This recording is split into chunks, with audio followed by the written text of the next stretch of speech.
പോകുന്നത് നിർത്തണമെന്ന് പറഞ്ഞ സഖാക്കന്മാരെല്ലാവരും ഇന്ന് ഭാരതീയ ജനതാ പാർട്ടിയുടെ താമരാങ്കിത ഹരിതവർണ്ണ കാവി പതാക ഏറ്റുപിടിച്ചുകൊണ്ട് ബിജെപിയിൽ പ്രവർത്തിച്ചുകൊണ്ടിരിക്കുകയാണ്. എന്റെ വീട്ടിൽ നിന്നും പറഞ്ഞിട്ടുള്ളത്, നീ വേണമെങ്കിൽ ഒരു സഖാവാകൂ, അല്ലെങ്കിൽ നീ ഒരു കോൺഗ്രസുകാരനാകൂ, എന്നിരുന്നാലും ഒരു കാലത്തിലും നീ ഭാരതീയ ജനതാ പാർട്ടിയിലോ RSSലോ പ്രവർത്തിക്കാൻ പാടില്ല എന്ന്. എന്നെ കുറിച്ചറിയുന്നവർക്കറിയാം. കേരള സംസ്ഥാനത്തിൽ പഠിക്കുന്ന സമയം ചെങ്കോട്ട എന്ന് പറയുന്ന തെരുവുചോരത്തിനകത്ത് ഞാനും ഒരു SFIക്കാരനായിരുന്നു. സ്വാതന്ത്ര്യം, ജനാധിപത്യം, സോഷ്യലിസം എന്ന് പറയുന്ന നിങ്ങളുടെ മുദ്രാവാക്യം നിങ്ങൾ വിളിക്കുന്നതിനേക്കാൾ കൂടുതൽ വിളിച്ചിട്ടുള്ള ഒരു വ്യക്തി തന്നെയാണ് ഇന്ന് ഈ വേദിയിൽ നിന്നുകൊണ്ട് നിങ്ങളോട് രണ്ട് വാക്കുകൾ സംസാരിക്കുവാൻ ആഗ്രഹിക്കുന്നത്. കാരണം ഒരു മനുഷ്യന്റെ ശരീരത്തിൽ ക്യാൻസർ എന്ന് പറയുന്നത് ഏറ്റവും വലിയ ഒരു മഹാവ്യാധിയാണ്. ആ ക്യാൻസർ ആ ശരീരത്തിൽ പിടിപെടുകയാണെങ്കിൽ ആ ശരീരം മുഴുവനും കാർന്ന് തിന്ന് അവശേഷിക്കും. അതുപോലെ നമ്മുടെ രാജ്യത്തിന് പിടിപെട്ടിട്ടുള്ള ക്യാൻസർ എന്ന മഹാവ്യാധിയാണ് ഇവിടെ കമ്മ്യൂണിസം എന്ന് പറയുന്ന സിദ്ധാന്തം. കാരണം 1925 മുതൽ ഇന്ന് 2024 വരെയുള്ള കമ്മ്യൂണിസ്റ്റ് പാർട്ടിയുടെ വിഷയങ്ങൾ ഒന്ന് നിങ്ങൾ ആലോചിച്ച് നോക്കണം. 1950 ബാലറ്റ് പേപ്പറിലൂടെ കേരളം എന്ന് പറയുന്ന സംസ്ഥാനത്തിൽ ആദ്യമായി അധികാരത്തിൽ വന്ന ഒരു പാർട്ടി ഇപ്പോഴും ഭരിച്ചുകൊണ്ടിരിക്കുന്നത് കമ്മ്യൂണിസ്റ്റ് പാർട്ടിയുടെ ഭരണമാണ്. ആ കമ്മ്യൂണിസ്റ്റ് പാർട്ടി അവിടെ ഭരിച്ചുകൊണ്ടിരിക്കുമ്പോൾ നിങ്ങൾ ഒന്നറിയണം, പലവിധമായിട്ടുള്ള അന്വേഷണങ്ങൾ നമ്മൾ നേരിട്ടിട്ടുണ്ട്. ED, CBI, crime branch. ഇപ്പോ ഒരു വിഷയം ന്യൂസിൽ കാണുമ്പോൾ അറിയും, സീരിയസ് ഫ്രോഡ് ഇൻവെസ്റ്റിഗേഷൻ. ഇങ്ങനെ ഒരു ഡിപ്പാർട്ട്മെന്റ് നിങ്ങൾക്ക് ആരെങ്കിലും കേട്ടിട്ടുണ്ടോ? ഇന്നേ വരെ കേട്ടിട്ടില്ല. പക്ഷേ ഇന്ന് കേരളത്തിന്റെ മാധ്യമങ്ങൾ മുഴുവനും തുറന്നാൽ സീരിയസ് ഫ്രോഡ് ഇൻവെസ്റ്റിഗേഷൻ ഓഫീസ് എന്ന് അന്വേഷണത്തിന് ഉത്തരവിട്ടിരിക്കുന്ന ആരാണ്? ചെങ്കൊടി പിടിച്ച് കോരന്റെ പാവപ്പെട്ടവന്റെയും പട്ടിണിപ്പാവങ്ങളുടെയും കർഷകന്റെയും ചുമട്ടുതൊഴിലാളിയും എല്ലാം പാർട്ടി എന്ന് സ്വയം വിശേഷിക്കുന്ന കമ്മ്യൂണിസ്റ്റ് പാർട്ടി സഖാവ് പിണറായി വിജയന്റെ മകൾ വീണ വിജയനെതിരെ അന്വേഷണം കൊടുത്തിരിക്കുന്നു. ആ അന്വേഷണത്തിന്റെ പേര് സീരിയസ് ഫ്രോഡ് ഇൻവെസ്റ്റിഗേഷൻ. എല്ലാവർക്കും അറിയാം ഈ ഫ്രോഡ് എന്ന വാക്ക് ആർക്കാണ് ഉപയോഗിക്കുന്നത് എന്ന്. ഈ ഫ്രോഡ് ഇൻവെസ്റ്റിഗേഷൻ കൊടുത്തിരിക്കുന്നത് കേരളം ഭരിക്കുന്ന കമ്മ്യൂണിസ്റ്റ് പാർട്ടിയുടെ സഖാവിന്റെ മോക്ക് നേരെയാണ്. ഇവിടത്തെ കമ്മ്യൂണിസ്റ്റുകാരൻ അറിയില്ല മൂലധനം എന്താണ് എന്നറിയില്ല, കാറൽ മാർക്സ് എന്താണ് എന്നറിയില്ല, അല്ല ഏംഗൽസ് എന്താണെന്നറിയില്ല, ലെനിനിസം എന്താണെന്നറിയില്ല, സ്റ്റാലിനിസം എന്താണെന്നറിയില്ല. അവർക്കെല്ലാം പറഞ്ഞു തന്നിട്ടുള്ളത് കമ്മ്യൂണിസ്റ്റ് പാർട്ടി ക്ലാസിൽ പറഞ്ഞു തരുന്നത് മാത്രമാണ് വേദവാക്യം. ഇപ്പോൾ വീണ വിജയനെ സപ്പോർട്ട് ചെയ്തുകൊണ്ട് സോഷ്യൽ മീഡിയയിൽ DYFIയും SFIക്കാരനും കമ്മ്യൂണിസ്റ്റ് പാർട്ടിയും എല്ലാം ഇറങ്ങിയിരിക്കുന്നു. ഒരേ ഒരു കാര്യം മാത്രം പറയാം, ഇന്ന് ഈ രാജ്യം ഭരിക്കുന്നത് നരേന്ദ്രമോദി എന്ന് പറയുന്ന ആ കരുത്തരായ ഒരു ഭരണാധികാരിയാണ് എങ്കിൽ ഉപ്പ് തിന്നവൻ വെള്ളം കുടിച്ചേ തീരും. പിണറായി വിജയനും വീണ വിജയനുമെല്ലാം കൽത്തുറങ്കിൽ പോകുന്ന കാലം വിദൂരമല്ല. ഇത് എഴുതി വെച്ചുകൊള്ളുക. ഒരു കാലഘട്ടം Thiruvattar communist party, Vilavancode communist party, എമ്മിനേറെ പറയുന്നു ഇവിടുത്തെ MP, MLA, panchayat president, ward member, UC, district council member എല്ലാവരും ഒരു കാലത്തിൽ കമ്മ്യൂണിസ്റ്റ് പാർട്ടിയായിരുന്നു. കമ്മ്യൂണിസ്റ്റ് പാർട്ടിയുടെ ജനപ്രതിനിധികളായ നേതാക്കന്മാരായിരുന്നു. എന്താ ഇന്ന് അവരെ കൊണ്ട് ജയിക്കുവാൻ കഴിയാത്തത്? കാരണം അവരെ മുന്നോട്ട് വച്ചിട്ടുള്ള നയങ്ങൾ, അവർ പറഞ്ഞിട്ടുള്ള കാര്യങ്ങൾ മുഴുവനും തെറ്റാണ് എന്ന് ജനം തിരിച്ചറിയപ്പെട്ടു. പ്രധാനമന്ത്രി കൊടുക്കുന്ന 2000 രൂപ ATMൽ നിന്നും എടുത്ത് പ്രധാനമന്ത്രി സമ്മാൻ കിസാൻ പദ്ധതി 2000 രൂപ ഈ സഖാവ് ATMൽ നിന്നും എടുത്തിട്ടാണ് മൈക്ക് കെട്ടി നരേന്ദ്രമോദിയെ വിമർശിക്കുന്നത്. പ്രധാനമന്ത്രി കൊടുത്ത പ്രധാനമന്ത്രി ആവാസ് യോജന സ്കീമിലുള്ള സൗജന്യ വീട്ടിനകത്ത് കയറുന്ന ഉറങ്ങിയതിനു ശേഷമാണ് കമ്മ്യൂണിസ്റ്റുകാരൻ ഫേസ്ബുക്കിൽ പോസ്റ്റ് ഇടുന്നത് നരേന്ദ്രമോദി ഒഴിയുക. ആ പ്രധാനമന്ത്രി AAY PHH കാറ്റഗറിയിൽപ്പെട്ട പാവപ്പെട്ടവനും പട്ടിണിപ്പാവങ്ങളിലും കർഷകനും ചുമട്ടുതൊഴിലാളിക്കും എല്ലാവരും ജാതി, മതം, വർഗം, വർണ്ണം ഒന്നും നോക്കാതെ കൊടുത്തിട്ടുള്ള ആ സ്കീമിലുള്ള 30 കിലോ അരി വാങ്ങി വീട്ടിൽ കൊണ്ടുവച്ച് കഞ്ഞി കുടിച്ചതിനു ശേഷമാണ് കമ്മ്യൂണിസ്റ്റുകാരൻ പറയുന്നത് നരേന്ദ്രമോദി ഒഴിയണം, നരേന്ദ്രമോദി രാജിവെക്കണമെന്ന്. എന്നെ കേൾക്കുന്ന ഏതെങ്കിലും ഒരു കമ്മ്യൂണിസ്റ്റുകാരൻ ഉണ്ട് എങ്കിൽ ഒന്ന് പറയണം. നിങ്ങള് ബെല്ലാർമിൻ എന്ന് പറയുന്ന MP ഈ കന്യാകുമാരി ജില്ലയിൽ MP ആയിരുന്ന സമയത്ത് ചെയ്തിട്ടുള്ള നേട്ടങ്ങളെ കുറിച്ച് പറയണം. നിങ്ങള് ആരുടെയോ കുഞ്ഞിന് അച്ഛനെന്ന പോലെ കുഴുത്തറയിലെ പൊൻ രാധാകൃഷ്ണൻ കൊണ്ടുവന്ന പാലം AV ബെല്ലാർമിൻ കൊണ്ടുവന്നത് എന്ന് പറഞ്ഞ് സ്റ്റിക്കർ ഒട്ടിച്ചതിന് വലിച്ചു കയറി അറബിക്കടലിലേക്ക് എറിഞ്ഞത് ഭാരതീയ ജനതാ പാർട്ടിയാണ്. അതിനുശേഷം ബെല്ലാർമിന് എത്ര വോട്ട് കിട്ടി എന്നുള്ളത് നമുക്ക് എല്ലാവർക്കും അറിയാം.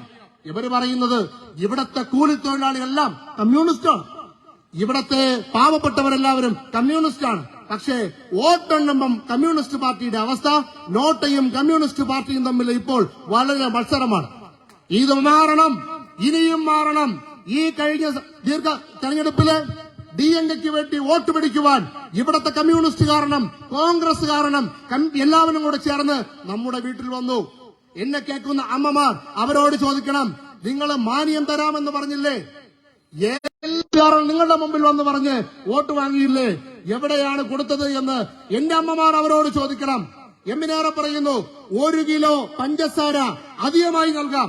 ഞങ്ങൾ അധികാരത്തിൽ വന്നാൽ ഇവിടത്തെ കമ്മ്യൂണിസ്റ്റുകാരനും കോൺഗ്രസ്സുകാരനും നിങ്ങളോട് പറഞ്ഞതാണ്, ഓരോ റേഷൻ കാർഡിനും 1 കിലോ പഞ്ചസാര അധികമായി നൽകാമെന്ന് പറഞ്ഞു. ആർക്കെങ്കിലും തന്നോ? ഇവിടുത്തെ പോലീസ് ഉദ്യോഗസ്ഥന്മാർ അവിടെ മാനിഫെസ്റ്റോയിൽ എഴുതിയിട്ടുണ്ട്, ആഴ്ചയിൽ നിർബന്ധമായും 1 ദിവസം അവധി കൊടുക്കാമെന്ന് പറഞ്ഞു ഇവിടുത്തെ പോലീസ് ഡിപ്പാർട്ട്മെന്റിന്. ഇപ്പോ പോലീസുകാരുടെ അവസ്ഥ എന്ന് പറയുന്നത് ഇവരെ എല്ലാവരെയും പേടിച്ചുകൊണ്ട് ആ പാവങ്ങളെല്ലാം ലോങ് ലീവ് എടുത്തു പോവുകയാണ്. കാരണം കള്ളനെ പിടിച്ചാലും കൊള്ളക്കാരനെ പിടിച്ചാലും മണ്ണ് കടത്തവനെ പിടിച്ചാലും കോറി മുതലാളിയെ പിടിച്ചാലും വന്നു നിൽക്കും ഇവിടെ ചെങ്കോടിയും പിടിച്ചുകൊണ്ട് നിൽക്കുന്ന സഖാക്കന്മാർ. പോലീസുകാരന് നല്ല രീതിയിൽ പ്രവർത്തിക്കുവാൻ പോലും കഴിയുന്നില്ല. ഇതിനൊരു മാറ്റമുണ്ടാവണമെന്നുണ്ടെങ്കിൽ 39 വയസ്സായിട്ടുള്ള ഒരു IPS ഉദ്യോഗസ്ഥൻ തന്റെ പഠനത്തിലൂടെ വളർന്ന് വലുതായി ഈ രാജ്യത്തിന് മുഴുവനും മാറിയ ഒരു തുടുതുടുപ്പുള്ള ഒരു യുവാവ് ആ 39ാമത്തെ വയസ്സിൽ 200-ൽ പരം നിയമസഭാ മണ്ഡലങ്ങൾ കാൽനടയായി നടന്നുകൊണ്ട് 234 നിയോജക മണ്ഡലങ്ങളും പൂർത്തീകരിച്ച് ഈ വരുന്ന 27-ാം തീയതി നരേന്ദ്രമോദി അദ്ദേഹത്തിന്റെ പരിപാടി ചെയ്യും. ഒന്നെഴുതി വെച്ചുകൊള്ളുക, ഇവിടെ കേൾക്കുന്ന പാവപ്പെട്ടവരായിക്കൊള്ളട്ടെ, ഇവിടെ കേൾക്കുന്ന പട്ടിണി പാവങ്ങളായിക്കൊള്ളട്ടെ, പോലീസുകാരായിക്കൊള്ളട്ടെ, നരേന്ദ്രമോദിയുടെ കരങ്ങൾക്ക് ശക്തി പകരുവാൻ അണ്ണാമലയുടെ നേതൃത്വത്തിൽ 2026 തമിഴ്നാട്ടിൽ ഭാരതീയ ജനതാ പാർട്ടിയുടെ താമരാങ്കിത ഹരിതവർണ്ണ കാവിപ്പതാക പാറിപ്പറക്കുന്ന ദൂരം വിദൂരമല്ല. അന്നും ഈ പ്രദേശത്ത് പാട്ടയും കുലുക്കി ചെങ്കൊടിയും പിടിക്കുവാൻ 1-2 ആൾക്കാർ കാണും. അതിനു വേണ്ടിയിട്ട് നരേന്ദ്രമോദി ഇപ്പോഴത്തെ ബഡ്ജറ്റില് യുവാക്കന്മാർക്ക് ഗവേഷണം നടത്തുവാൻ വേണ്ടി കോടിക്കണക്കിന് രൂപ മാറ്റിവെച്ചിട്ടുണ്ട്. അതെന്തിനാണെന്ന് വെച്ച് കഴിഞ്ഞാൽ പണ്ടിങ്ങനെ ഒരു രാഷ്ട്രീയ പാർട്ടി ഉണ്ടായിരുന്നു. ആ രാഷ്ട്രീയ പാർട്ടിയെ കുറിച്ച് ഗവേഷണം നടത്തുവാൻ വേണ്ടി പോലും നരേന്ദ്രമോദിക്ക് അറിയാം ഇത് വംശനാശം സംഭവിച്ചുകൊണ്ടിരിക്കുന്ന ഒരു രാഷ്ട്രീയ പാർട്ടിയാണ്. സിംഹവാലം കുരങ്ങിനു ശേഷം ഈ രാജ്യത്ത് നിന്നും അഴിയാൻ പോകുന്ന ഈ രാഷ്ട്രീയ പാർട്ടിയെ പറ്റിയും ഗവേഷണം നടത്തുന്നതിലേക്ക് വേണ്ടി ഫണ്ട് ഒതുക്കിയിട്ട് ചെയ്തു വെച്ചിരിക്കുന്ന പ്രധാനമന്ത്രി ആരാണ് എന്ന് ചോദിച്ചാൽ അത് നരേന്ദ്രമോദി മാത്രമാണ്. നിങ്ങൾക്കറിയാമോ പ്രിയ സുഹൃത്തുക്കളെ, ഇപ്പോഴത്തെ ബഡ്ജറ്റിലെ ഏറ്റവും വലിയ സ്കീം PM മുഫ്തി ബിജിലി യോജന എന്ന് പറയും. ആ PM മുഫ്തി ബിജിലി യോജന എന്ന് പറയുന്നത് ഉദ്ദേശം 1 കോടി വീടുകളില് സൗരോർജ്ജം, അതായത് നമ്മുടെ സൂര്യ ഊർജത്തിൽ നിന്നും കറണ്ട് എടുക്കുന്നതിലേക്ക് വേണ്ടി ഇപ്പോഴത്തെ ബഡ്ജറ്റില് 72,000 കോടി രൂപയാണ് നീക്കിവച്ചിരിക്കുന്നത്. അങ്ങനെ PM മുഫ്തി ബിജിലി യോജന സ്കീമിൽ വരുന്നവർക്ക് 300 യൂണിറ്റ് സൗജന്യമായി കറണ്ട് നൽകപ്പെടുമെന്ന് നരേന്ദ്രമോദി പറഞ്ഞു. അതിന് 1 കിലോവാട്ടിന് 18,000 മുതൽ 30,000 രൂപ വരെയും 2 കിലോവാട്ടിന് 36,000 രൂപ വരെ മുതൽ 60,000 രൂപ വരെയും കൊടുക്കപ്പെടുമെന്ന് ഇപ്പോഴത്തെ ബഡ്ജറ്റിൽ പറയുകയുണ്ടായി. അയോധ്യയിലെ ശ്രീരാമന് രാമക്ഷേത്ര നിർമ്മാണം പൂർത്തീകരിച്ച് പ്രാണപ്രതിഷ്ഠയ്ക്കു ശേഷം അദ്ദേഹം തുടങ്ങിവെച്ച ഈ ഏറ്റവും വലിയൊരു സ്കീമാണ്.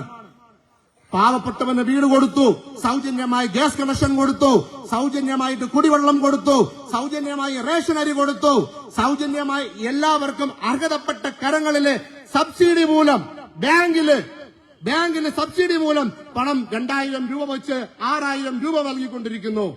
ഇവിടെ 1,000 രൂപയ്ക്ക് വേണ്ടി റേഷൻ കടയില് 1 കിലോ പഞ്ചസാരയ്ക്കും 1 കരിമ്പിനും വേണ്ടിയിട്ട് വെയിലത്ത് ക്യൂ നിൽക്കുന്ന പാവപ്പെട്ട അമ്മമാരെ കാണുമ്പോൾ സങ്കടമാണ് തോന്നുന്നത്. ഒരു നൊടിയിൽ ഇന്ത്യ ഒട്ടാകെ എല്ലാ കൃഷിക്കാർക്കും 2000 രൂപ വെച്ച് നരേന്ദ്രമോദി കൊടുക്കുമ്പോൾ ഇവിടെ തമിഴ്നാട്ടില് ആ 1000 രൂപ കൊടുക്കാൻ വേണ്ടി കനഞ്ഞറിന്റെയും സ്റ്റാലിന്റെയും ഫോട്ടോയും ഒട്ടിച്ച് എന്തോ പിച്ചയെടുക്കാൻ വേണ്ടി കാത്തു നിൽക്കുന്ന അവസ്ഥയിലാണ് നമ്മുടെ ഗവൺമെന്റ് കൊണ്ടുപോയിരിക്കുന്നത്. ഇത് മാറണമേ, ഇത് മാറി തന്നെ ആവണം. ആരുടെ മുമ്പിലും തലകുനിച്ചു നിൽക്കാതെ, ആരുടെ മുമ്പിലും തല ഉയർത്തിപ്പിടിച്ചു നിൽക്കണമെന്നുണ്ടെങ്കിൽ ഭാരതീയ ജനതാ പാർട്ടിയെ കൊണ്ട് മാത്രമേ കഴിയുകയുള്ളൂ. 10 വർഷക്കാലം ഹേ കമ്മ്യൂണിസ്റ്റുകാരാ അല്ലെങ്കിൽ കോൺഗ്രസുകാരാ, കണ്ണടച്ച് ആലോചിക്കൂ. നിങ്ങൾക്കും നൽകി സ്കീമുകൾ, നിങ്ങൾക്കും നൽകി നല്ല നല്ല കാര്യങ്ങൾ. ആയതിനാൽ ഈ വരുന്ന തെരഞ്ഞെടുപ്പിലും 3.0 മോഡി യഗേൻ വീണ്ടും വരണമെന്നുണ്ടെങ്കിൽ താമരാങ്കിത ഹരിതവർണ്ണ കാവിപ്പതാക പാറിപ്പറക്കണമെങ്കിൽ ഈ കന്യാകുമാരി ജില്ലയിൽ നിന്നും താമര ചിഹ്നത്തിൽ മത്സരിക്കുന്ന സ്ഥാനാർത്ഥി ജയിക്കണം. ഒന്ന് കണ്ണോട്ടിച്ചു നോക്കണം. കണ്ണടച്ചിട്ട് ഒരു സൈഡില് പൊൻ രാധാകൃഷ്ണൻ, ഇനി ഒരു സൈഡില് ഡെന്നീസ് എംപി മുതൽ ഇങ്ങോട്ടുള്ള എല്ലാ എംപിമാരെയും വെച്ച് നോക്ക്, എല്ലാ എംപിമാരെയും വെച്ച് നോക്ക്. കണ്ണടച്ചു നോക്കണം. മാർത്താണ്ഡത്ത് എത്തുന്ന സമയത്ത് മാർത്താണ്ഡം മേമ്പാലം, പാർവതിപുരം എത്തുന്ന സമയത്ത് പാർവതിപുരം മേമ്പാലം, ഇണയത്ത് ഒരു തുറമുഖം കൊണ്ടുവരാൻ വേണ്ടി നിന്നപ്പോൾ ഇവിടത്തെ മതന്യൂനപക്ഷങ്ങളെ ഇളക്കിവിട്ട് അത് തടക്കിലാക്കിയതും ഈ കമ്മ്യൂണിസ്റ്റുകാരനാണ്. ഇവിടെ ഏറ്റവും കൂടുതൽ വിദ്യാഭ്യാസമുള്ള കന്യാകുമാരി ജില്ലയിൽ എന്നെ പോലെയുള്ള ആൾക്കാർ 2000 രൂപയ്ക്കും 5000 രൂപയ്ക്കും 6000 രൂപയ്ക്കും ജോലി വാങ്ങുവാൻ വേണ്ടി കേരളത്തിന്റെ ടെക്നോ പാർക്കിൽ ചെന്ന് അവിടെ ജോലി ചെയ്ത് രാത്രി 10 മണിക്ക് ശേഷം വീട്ടിൽ വന്ന് വീണ്ടും രാവിലെ 7 മണിക്ക് തിരിഞ്ഞു പോകുന്നത് ഈ കമ്മ്യൂണിസ്റ്റ് പാർട്ടി ആ ഇണയം തുറമുഖം അല്ലെ ആ വർത്തക തുറമുഖം കൊണ്ടുവന്നത് തടഞ്ഞതുകൊണ്ട് മാത്രമാണ്. ആ തുറമുഖം കൊണ്ടുവന്നിരുന്നു എങ്കിൽ ഇവിടത്തെ പാവപ്പെട്ടവനും ഇവിടത്തെ പട്ടിണിക്കാരനും ഇവിടത്തെ എംബിഎ കാരണം ഇവിടത്തെ എഞ്ചിനീയർ ഹോൾഡർമാരും അവിടെ ജോലി കിട്ടുമായിരുന്നു. ആ ദീർഘവീക്ഷണത്തോടുകൂടി പൊൻ രാധാകൃഷ്ണൻ കൊണ്ടുവന്നിട്ടുള്ള തുറമുഖത്തിനെ പോലും ഇവർ തടസ്സപ്പെടുത്തി. നിങ്ങൾ നോക്കണം, 40,000 കോടിക്ക് മേൽ ഏതെങ്കിലും ഒരു എം പി കൊണ്ടുവന്നിട്ടുണ്ടോ? പൊൻ രാധാകൃഷ്ണൻ കൊണ്ടുവന്നു. ആ പൊൻ രാധാകൃഷ്ണൻ ഒരു സൈഡ്, മറ്റുള്ള എംപിമാരെല്ലാവരും ഒരു സൈഡ് നിന്നാലും പൊൻ രാധാകൃഷ്ണന്റെ തട്ട് ഉയർന്നു തന്നെ നിൽക്കുമെന്നുള്ളതിൽ ഒരു സംശയവുമില്ല. താമരാങ്കിത ഹരിതവർണ്ണ കാവിപ്പതാക പാറിപ്പറക്കണം. അത് ഗ്രാമങ്ങളിൽ പാറിപ്പറക്കണം, നഗരങ്ങളിൽ പാറിപ്പറക്കണം. 6 നിയോജക മണ്ഡലങ്ങളിലും താമരയുടെ MLA-മാർ ജയിക്കണം. അതിനായിട്ട് ഈ പ്രദേശത്തിലുള്ള സാധാരണക്കാരായിട്ടുള്ള ജനങ്ങൾ താമരയ്ക്ക് വോട്ട് നൽകണമെന്ന് മാത്രം പറഞ്ഞുകൊണ്ട് ഞാൻ എന്റെ വാക്കുകൾ നിർത്തുന്നു. നന്ദി, നമസ്കാരം. ഭാരത് മാതാ